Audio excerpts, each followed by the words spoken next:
This is a podcast about our lived experience, which unfortunately includes infant death and subsequent mental health struggles. Please take good care of yourself and only listen if this content feels safe for you right now. We'll still be here when you're ready. Hi, I'm Judith.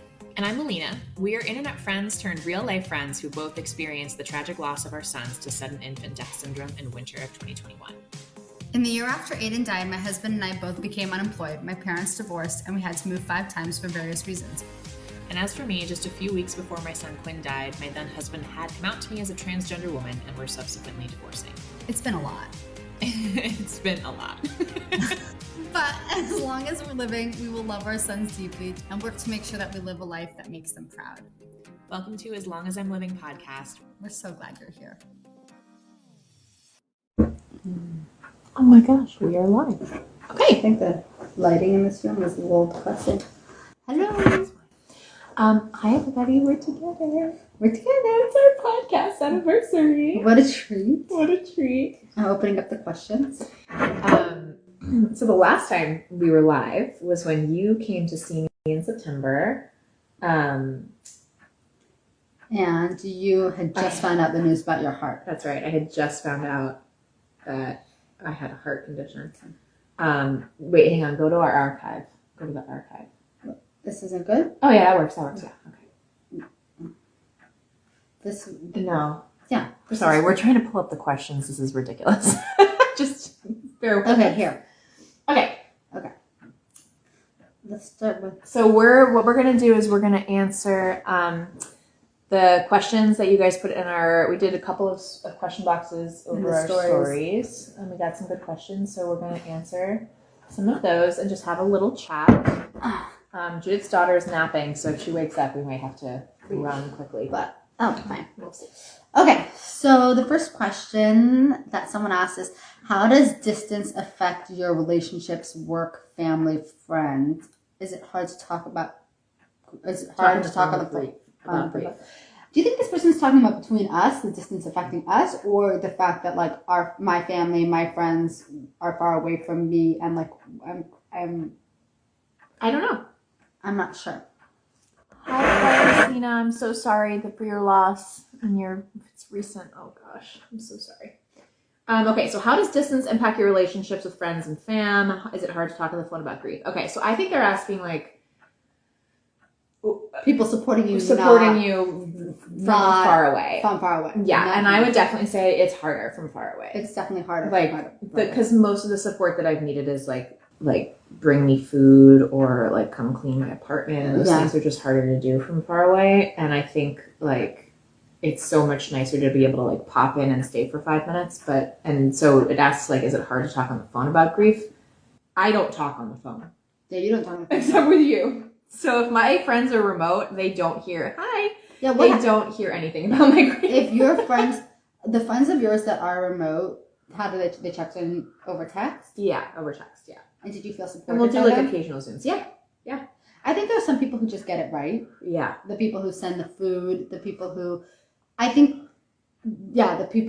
check every day. Like to me, like I'm probably going to ignore the first 9 texts, but by the 10th one, maybe I'll answer. And those first 9 do mean something, even if we don't respond. So I think if a person is persistent, like there was a long period of time where my sister would call and I wouldn't answer days, but she called every single day. So eventually, on day 50, I answered. Right. So I think even if they're far away, if they're persistent and they show continuously that they want to be there, then it's a lot easier. But I'm going to be honest, like I just don't talk about my grief with every friend or every family member. What I've learned is not every family member can be receiving it. Correct. Not every family member can handle it. Yeah. And we actually have an episode. We're starting a new series. Tomorrow. Tomorrow is the first there's going to be probably 5 parts, interviewing our friends about the ways our relationships changed.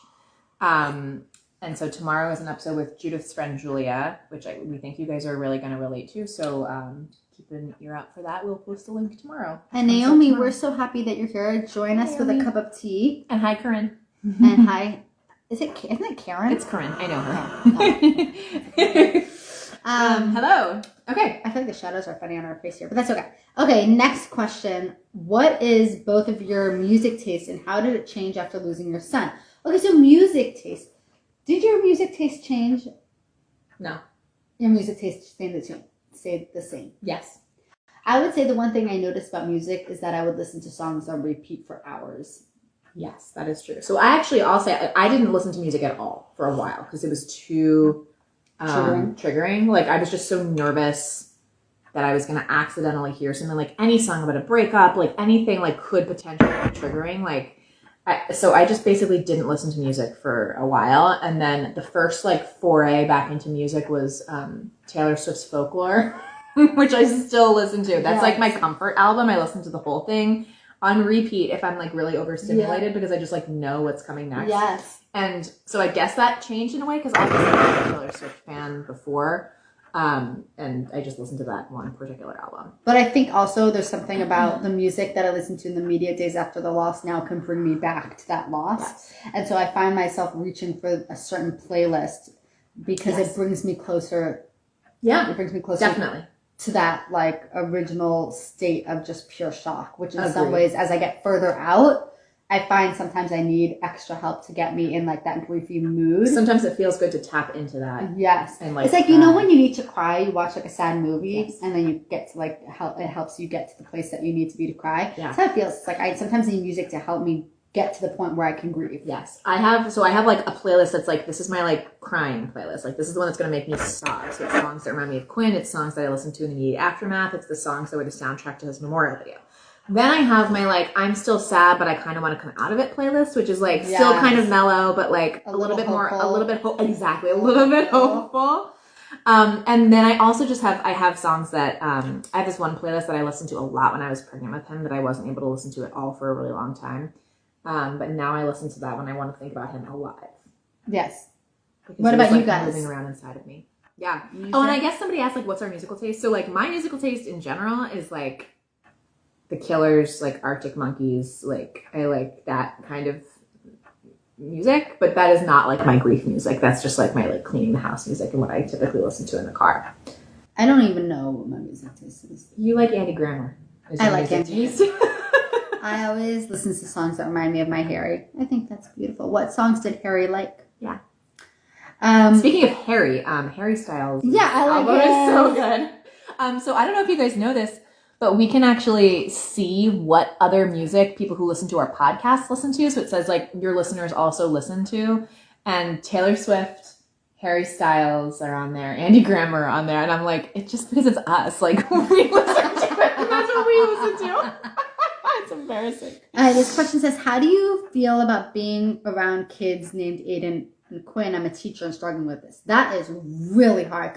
There's this person in my community who, like one of my good friends, her brother-in-law is named Aiden, and she talks about him all the time, and every time she talks about him, my brain gets confused. And he's like 25.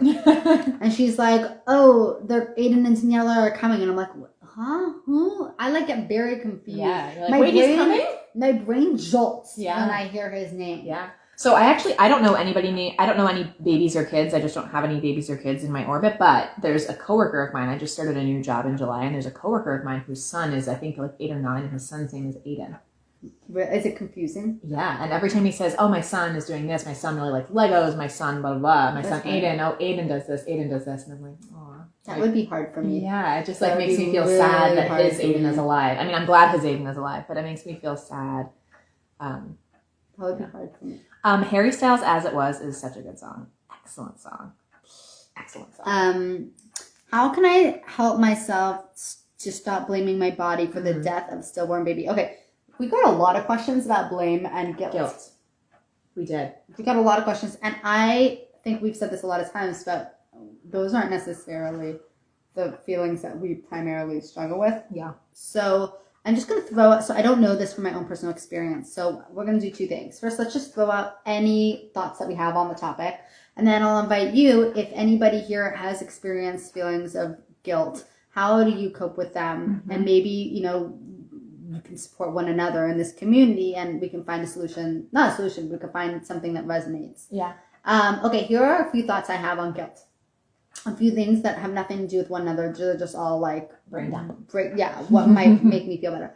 The first thing I would say is that I have learned that people who die in the spirit world don't have feelings. Meaning, they don't have preferences. Yes. So that Quinn doesn't have a preference for how you grieve. Mm-hmm. If you put a picture of him, that the whole point is to help you. Yeah. So I feel like if you're feeling, one thing that would be comforting to me if I was feeling guilt to Aiden is the knowledge that Aiden is happy. Right. He is content. Judith just talked to a medium. That's where she's getting That's where I'm getting this. this from. Yeah. The medium. Like, granted, like, who knows, you know? I don't know if that's true. And we have an episode about that coming. I have no idea. But my thought, tell me if this resonates with you. If I would feel, if I knew that my child was completely content, happy, had no feelings of ill will or anger, just was exactly peaceful in the place that they were, I wonder if that would make me feel a little less guilt because I don't feel like I did wrong by them. And along those lines, like I remember in the early days when Quinn died, like something I really held on to was like, he knew my love. Like as much as, yes, I in some ways like let him die. Like obviously, like I didn't really let him die, and I guess that's probably true for most situations. The vast majority, like nobody let anybody die. It just happens, right? It's bad luck. But like I do think, like spiritually, and like he knew my love, and like that so outweighs whatever failings I had toward him as a parent, which every parent, you know, wishes they did stuff differently. But what if, this is what I was thinking about when I was thinking about this question, what if it was under the care of your partner or yourself?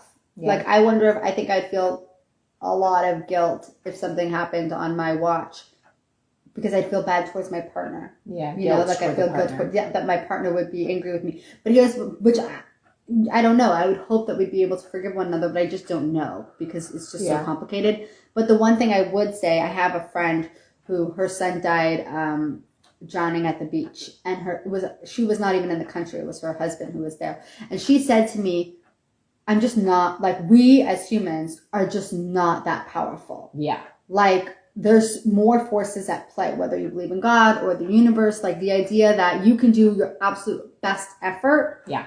And have all the right intentions and bad things still happen. And like, we are not in power. We're not in control of the waves. We're not in control. Yeah. All you can do is like the best that you can. I would even say, like, I would actually argue that, like, so Judith and I both have a situation where our sons died. We had done everything right and they still died. And like, I actually wonder if that's almost comforting to people. Like, we did everything right and they still died. Yeah. Like, you could have done things differently and they still could have died. But like, that's probably not comforting. The one thing I do want to say though is like the little bits of guilt that I did have, I was able to process and work through them in EMDR, which is like a trauma therapy. So like I let myself really feel them. So that's something you can also try. Also, this question was specifically about stillbirth, talking about their body, like when your body fails you. Yeah. And I think that maybe that's slightly different than just general questions about guilt. But I think that that's just a hard thing to wrestle with. I don't have any words of wisdom. That's just hard. Yeah. It's hard. Like, you trust your body to wake you up in the morning. You trust your body to walk. You trust your body to do all these things. To grow the baby. To grow the baby, to keep them alive and birth them. And sometimes it just doesn't happen that way.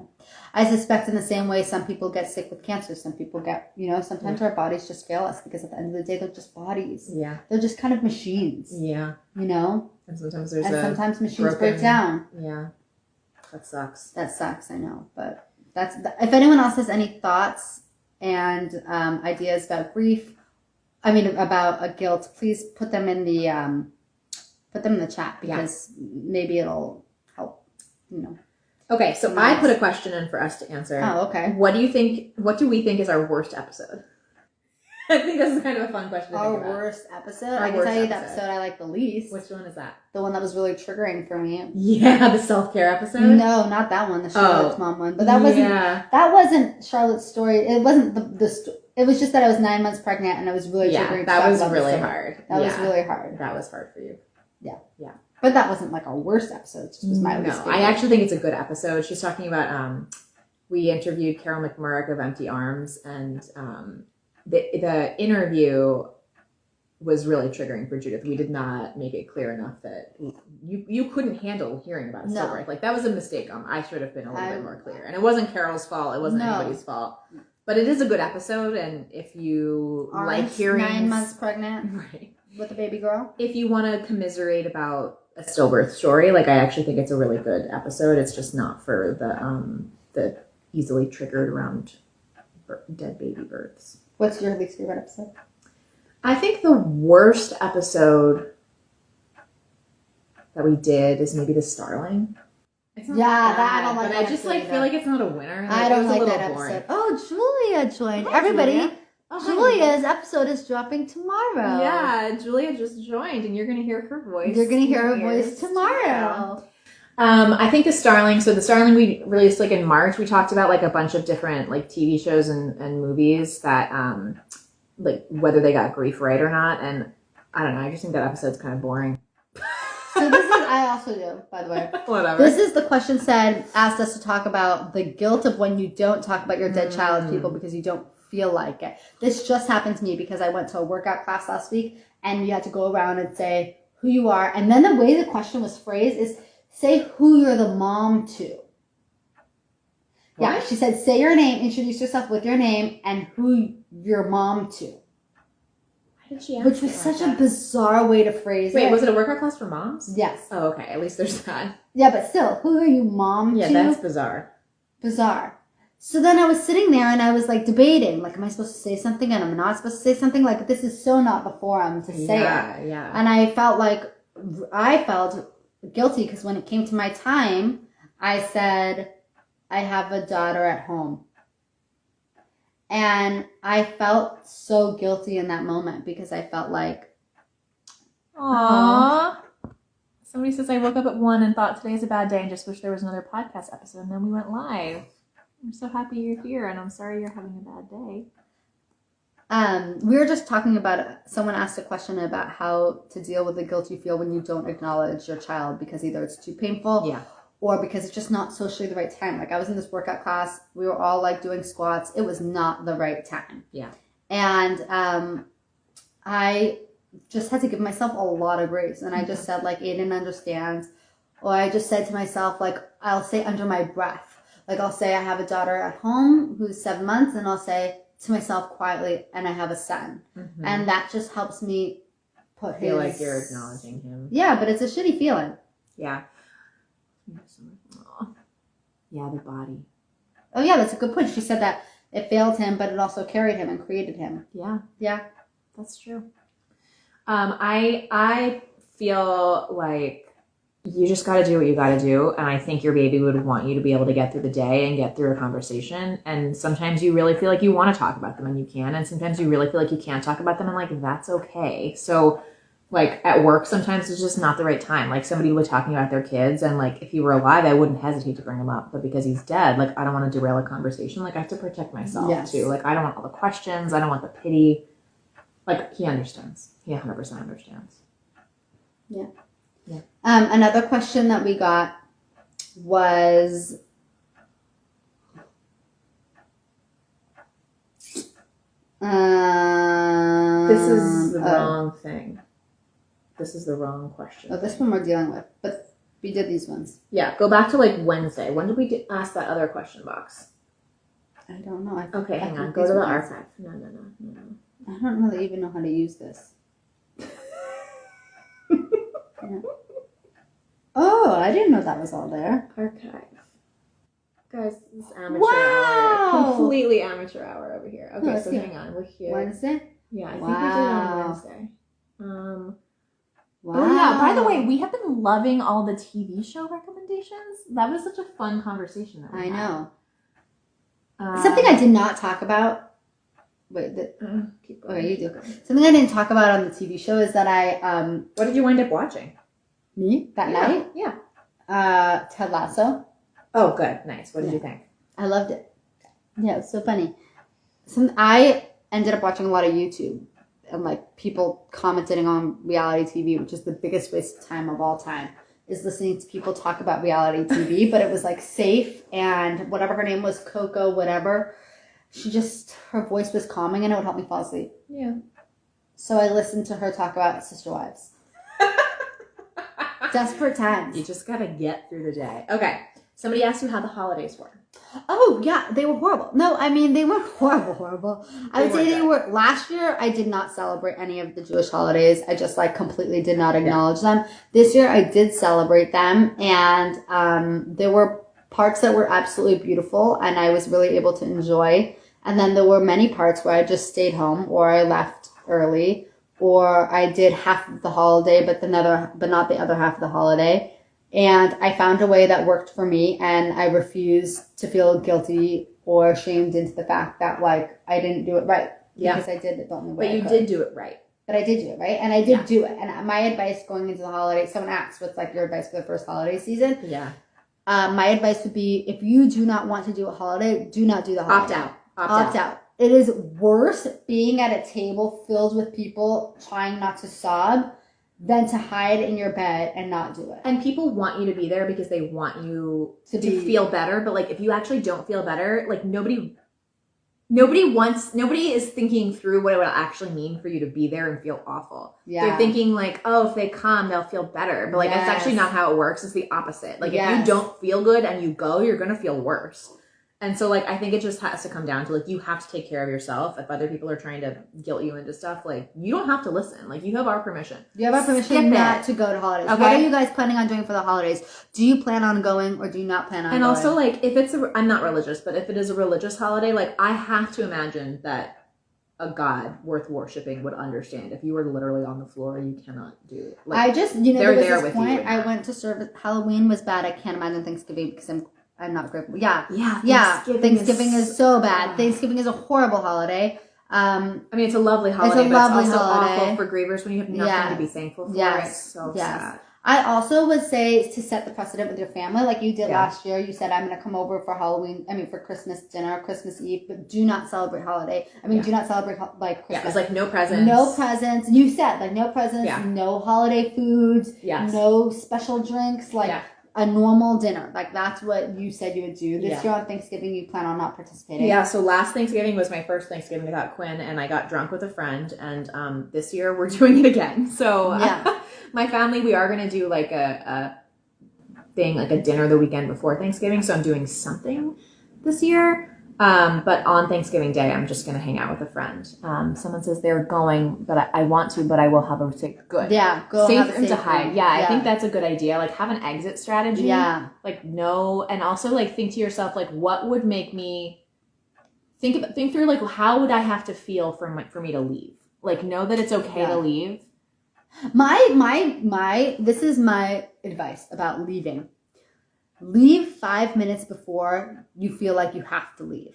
When you get that, it is better to leave when you're still iffy about it than to wait and see if it gets better. And then it's like a disaster. And then you're panicky, you're freaked out. And then you're panicky, you're sobbing, then you're angry at everyone. Like, it is better to leave when you're just starting to feel like your heart race a little bit. Yeah. When you're like, I don't want to be here anymore. The minute you have that thought, you're done. Leave. You did it. Yeah. Good job. You're all set. Yeah, if you think to yourself, I don't want to be here anymore, don't wait until you're the point where you're crying, or don't wait till you're point where you're like, well, I don't want to be rude, or I can get through 5 more minutes.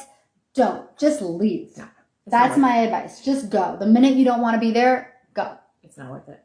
It says, we've gone for hikes and made special food at home. Yeah. That sounds lovely. I like the idea of making new traditions, too. Like, Quinn wasn't alive long enough for us to have many traditions with him, and all of that. But I do like the idea of just, like, instead of trying to mold what you were already doing and then have the huge gaping hole, like, just try doing something new. Yeah. I think that's a good idea. Okay.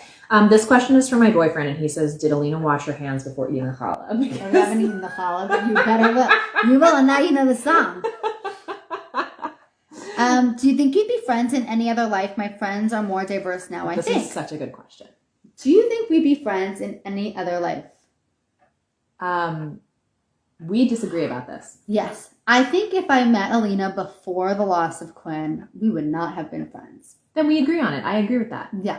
But if I met her after Quinn's loss... Which you did. Which I did. Yeah. We would be friends. And we are. And we are. I think you have thought, though, that if we had met, like, at work or something, I think you've thought, like, we would be friends anyway. But I don't know that we would have been. No, we would have been work friends, but we wouldn't have been good friends. Yeah. I only have friends. Is everybody a friend? Okay, so Judith is very different than all of my other friends. All of my friends are, like, introverts, and we're, like, we sit at home and we, like, do stuff by ourselves, and, like, we play games quietly. Yeah, well, you would have to be someone I really don't like for me to call you not a work friend. I mean, I pretty much am work friends with everyone. But you And all of your friends, you guys talk on the phone. Yes. You go out and do stuff. You volunteer. Yeah. There's a plan for every activity. Yes. It's a whole thing. Yeah. For me, it's like my friends, it's like, okay, we see each other once a month and like we go for a walk. If we were at the same work, we definitely would have been work friends. Yeah, we would have been work friends. We would have work friends. But that said, I think maybe in a past life we could have like lived in the same village and really gotten along. Maybe. Sure. Where? I don't know. Oh, okay. Yes, I do think that there's a lot that we have in common. Yeah.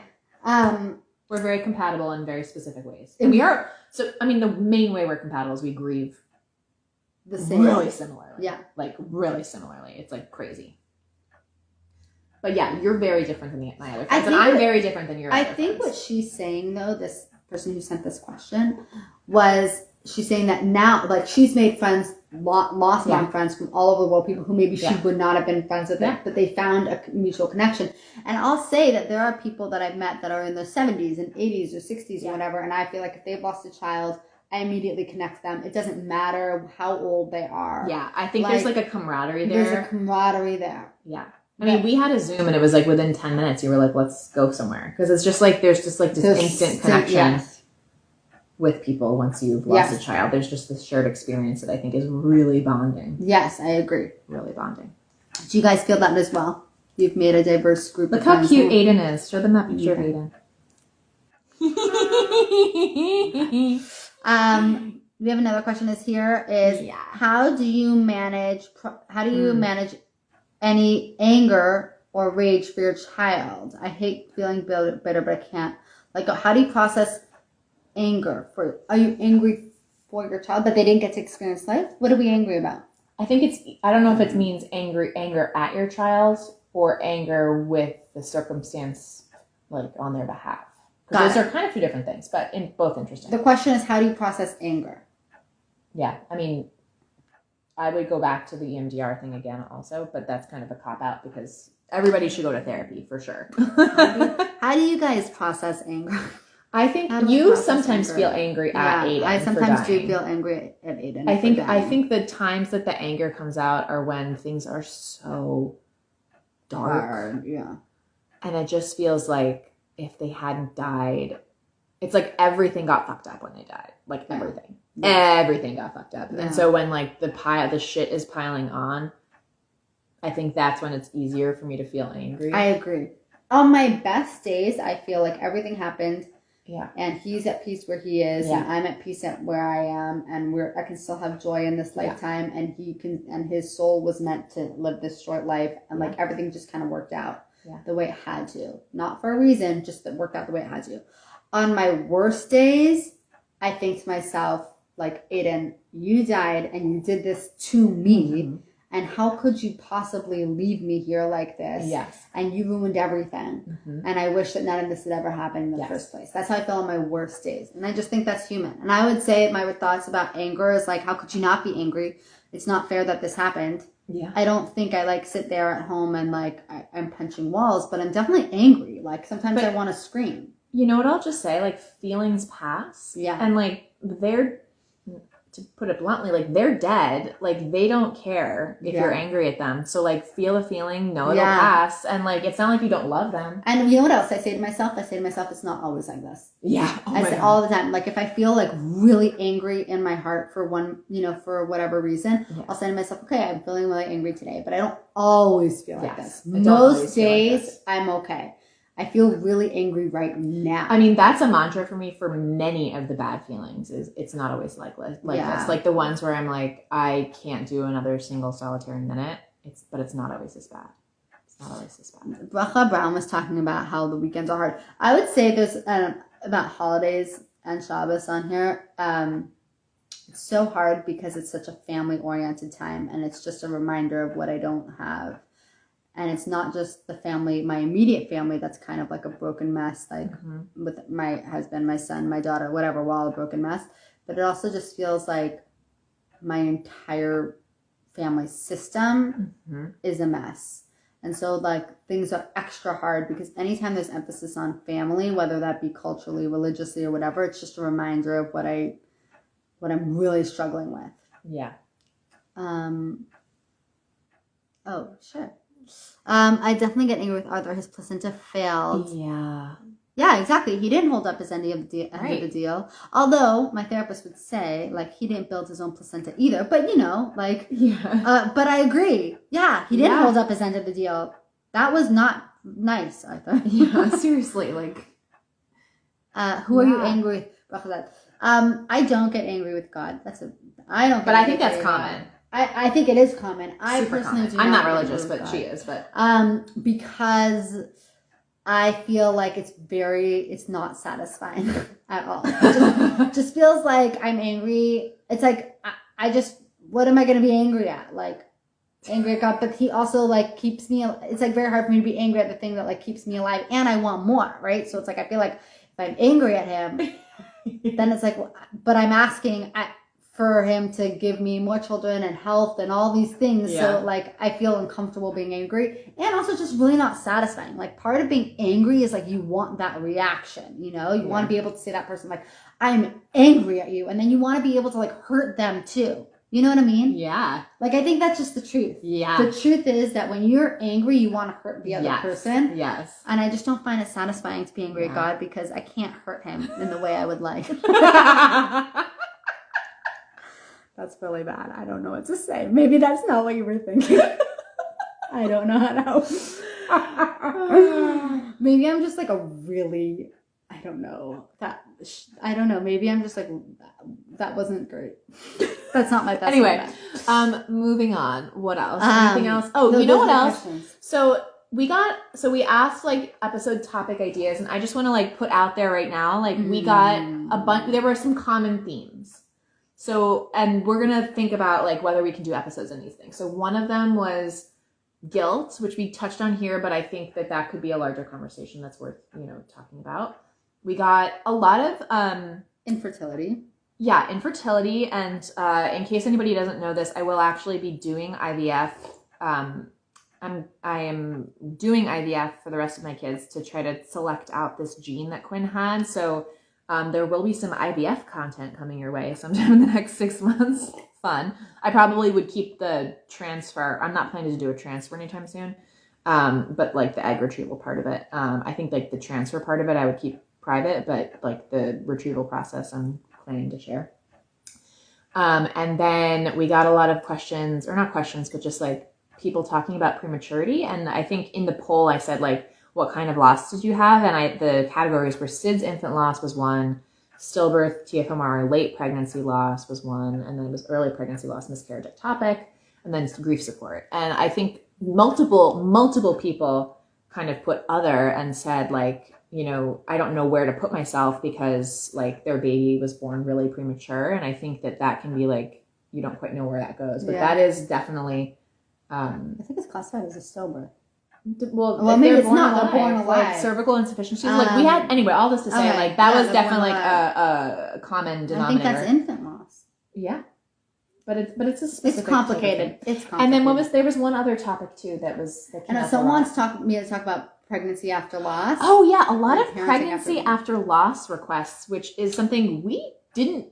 I didn't talk about. Well, we spoke about it last year when I was going through November, October. But considering the fact that you carried a whole pregnancy in the time of this podcast, I wonder if you can talk just for a second about why you didn't talk about that in the podcast. I think I just really wanted to be sensitive. Like, I know that for me, I'll answer that question. But I know for me, like, I just couldn't stand to hear about any baby. And so, like, I just wanted to be sensitive to people who would be triggered. I didn't want to feel like I was gloating in any way. I didn't want anyone to think that, like, I don't know. I didn't want to push it in anyone's face, so I didn't talk about it. And I didn't want to push it in your face. And I didn't want, you're not pregnant, and I don't want to ever come off like make you uncomfortable or make you feel like left out of something. So I just never spoke about it really. But and I think also you kind of, what I've heard you say so many times is like the podcast is about Aiden, and so it's like Aiden's story, and Aiden's this new pregnancy and your living daughter is like a kind of different story. But we do talk about her sometimes, and I will talk about her. Let's see. I do think we should do an episode about pregnancy after loss. I will tell you that it is a unique form of hell. It is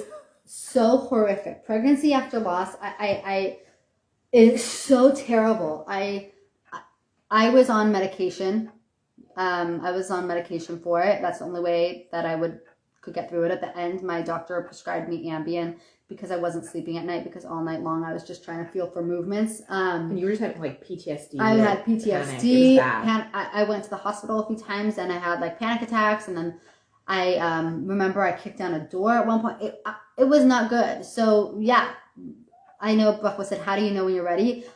Because I'll tell you why. Because I didn't want to live if I didn't have a baby in my arms. So I didn't really have a choice. It wasn't like, am I ready? I didn't ask myself if I was ready. I was not ready. I can tell you right now I was 100% not ready. Yeah.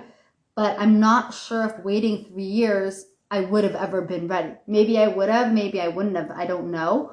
But what I know is that I needed a baby in my arms yesterday, and I just didn't have a reason to live if I didn't have one. And that's how I decided to try and get pregnant. Mm-hmm. It was more like, it was more to give me hope in the future than really being able to be ready, I guess. And then, as somebody who was unable to try to get pregnant again due to other circumstances, I am the thing that I mean, I'm jealous that you have the baby, but I also have seen the healing. It was horrific. Yeah. That pregnancy and the newborn day, like they were bad. Horrific. Bad. Witnessing them, it was bad. Bad. But I also do see like healing. Agreed. That comes with that new baby. Yes. And so like if you feel like you want that new baby, like just know like, yeah, it's gonna suck. And I do think that there's healing that comes with it too. I agree. So I agree that there's healing, and so I'm glad I did it. No, I'm really glad I did it, but it was horrific. It was so bad. And another thing I'll say about being pregnant after loss is not only do you know the millions of ways that babies can die now, and that's really scary, and obviously the SIDS period of time was really scary, but one thing I think about is I'm not sure what my daughter's experience is like, and I sometimes wrestle with the idea that maybe she's not getting the best parents she could get.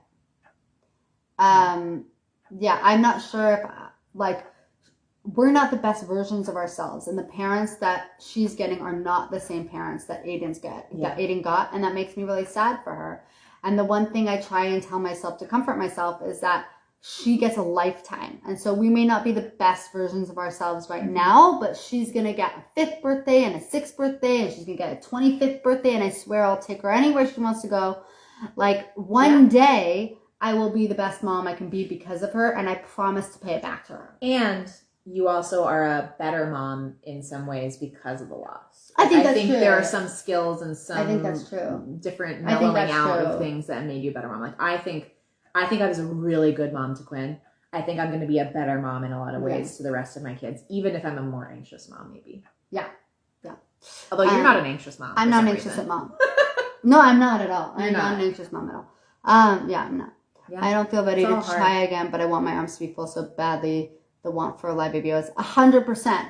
You know, I've been thinking about this. Like they talk about women who are in abused relationships, or not necessarily women, I mean who's in an abused relationship, where it gets to the point where the thought of being in that home or that relationship feels like the way that they get out is that it feels so horrific that the only thing better is death, and then they say to herself like, death isn't an option, so I have to find another way. Like you have to get so desperate. And I think that's kind of where I was to have a baby. It was like I was so desperate that nothing was going to bring me relief. There was no reason. There was no reason. Doing reasoning or making a pros and cons list. It was just like what you had to do. It was just and if I had been able to try to get pregnant, I would have been exactly the same way. I would have been fixated. I was like that, even though I couldn't try. Yeah. Like it was like. And here's what else I'll say. Like, another thing that really helped me is seeing other people do it, knowing that it was possible. Mm-hmm. Like I remember one time after Aiden died, I went to go visit this friend that I had made that was a lost mom, and she had lost her son 8 years ago, and she had twins after. And just sitting in her house, seeing how she did it, how she acted as a parent, how she had pictures of her son on the wall, watching it. It's kind of like if you can't see it, you don't believe it. Like I hope that maybe you seeing me being an alive, non-anxious, not so normal mom who made it through 9 months of hell and has an alive baby can give you faith that you can do it too. If I can do it, there's no reason, that you can't do it. And I think gain strength from the people who you see who've made it possible. Yeah. Does that make sense? Yeah. Yeah. So that was a question. All right. Do we have any other questions? I don't know. I think that was pretty much it. Those were all the questions that were sent in. I'm sitting here nodding head in agreement. We feel you nodding your head in agreement. We appreciate the nods. Yeah.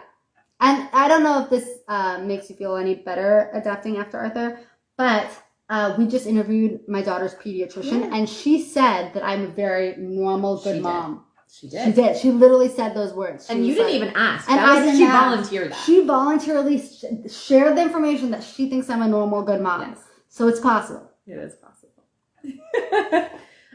So stay tuned for that episode too. It's a really good one. All right. Any other questions? Oh, this has been so fun to see our friends. Fun. Hello, Kaylee. We miss you. Kaylee, I feel like I'm normally used to seeing Alina and also seeing Kaylee. Yeah. Like normally I usually see Kaylee. All right. I think we'll hop off. I'm going to make my best effort to Only save 4.5 months. Yeah, I know. Hi, Kaylee. Yeah. Day by day, hour by hour. Oh, I miss you too. I miss you too. To all of our wonderful new friends, we want to hear from you. Email us at aslongasimlivingpodcast@gmail.com and follow us on Instagram at aslongasimlivingpodcast. We'll get back to you as soon as our grieving brains allow. Yay!